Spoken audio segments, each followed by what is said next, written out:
A very good morning, my dear children.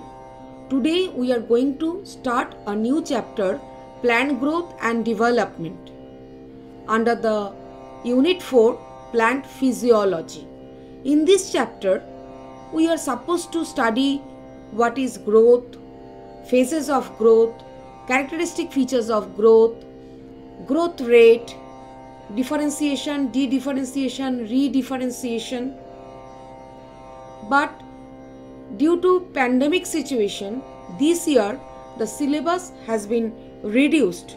So, my dear children, only you have to study plant growth regulators. Therefore, only today, first we will give a brief introduction of this chapter, what is growth, and then we will study in details plant growth regulators. So first, what is growth? What is growth? Growth is defined as an irreversible permanent increase in the size of an organ or its part or even of an individual cell. Irreversible permanent increase. This is the most important point. Plant develops from the seed. The seed germinates, develops into saplings, then it takes up the adult stage, and then it flowers, produces fruits, and ultimately it becomes dead and it completes its life cycle. But the important thing is that plants keep growing as long as they live. So we can say plants displays indefinite growth or the open form of growth. On the other hand, animals show uniform and the fixed growth. They grow up to a certain stage. That is the basic difference between the growth of the plants and growth of the animals. Plant growth regulators. The abbreviation, that is the PGR. Plant needs sunlight, water, oxygen, minerals for their growth and development. These are called the external factors. Apart from these, there are some intrinsic factors that regulate the growth and the development of the plants. These are called plant growth regulators or the plant hormones or the phytohormones. So these are the intrinsic factors and these are the extrinsic factors: sunlight, water, oxygen, mineral, etc. Now the characteristic features of growth. Phytohormones or the plant hormones are naturally occurring small, simple organic molecules or the substances which influence the metabolic processes or the physiological processes in plants, and a very small amount is needed for influencing the physiological process. These hormones are produced in almost all parts of the plants and then it is transported to the other parts of the plant. Plant hormones are the chemical compounds and it is needed in a very low concentration for regulating or influencing the metabolic activities.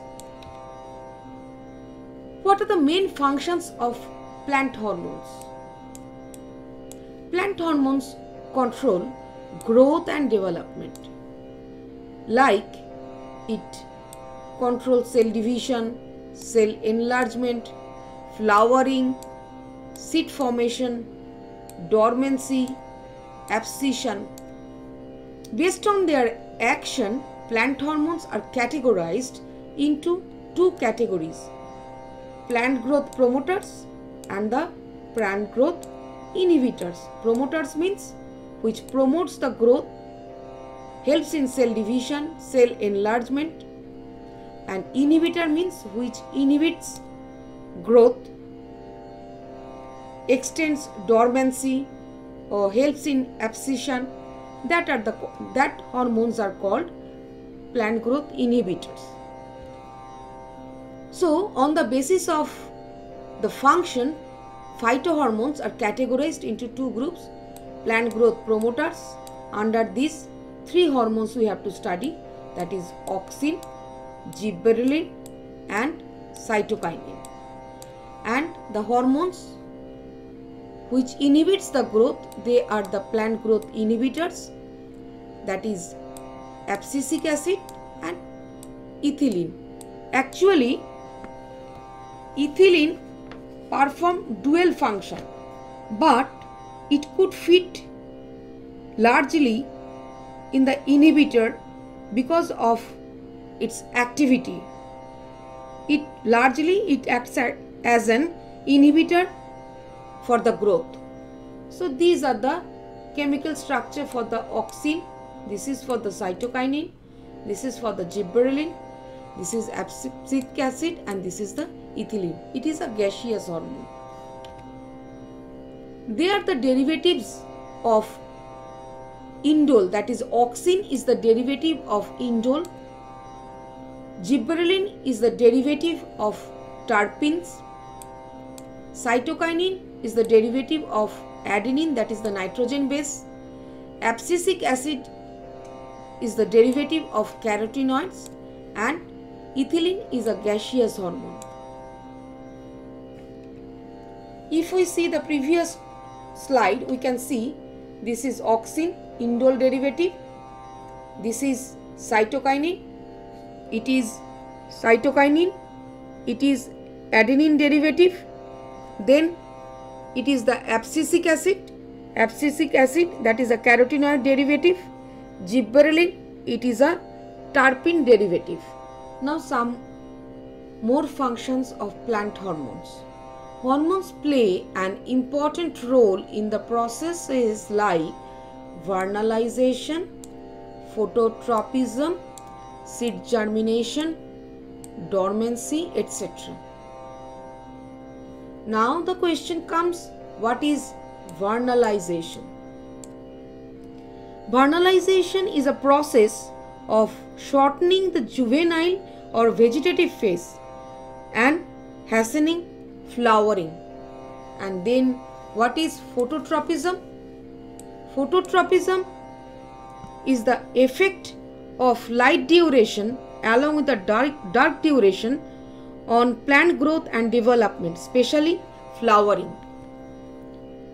And what is dormancy?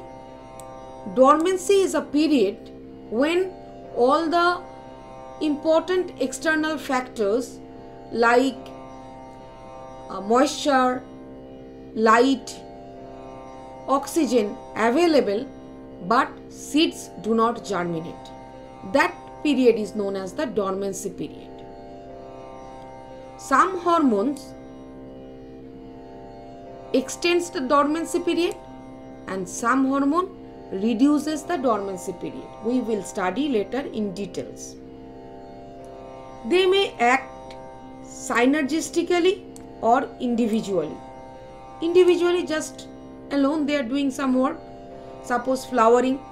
Synergistically means together carry out the same function. For example, auxin and gibberellin both are the plant growth regulators.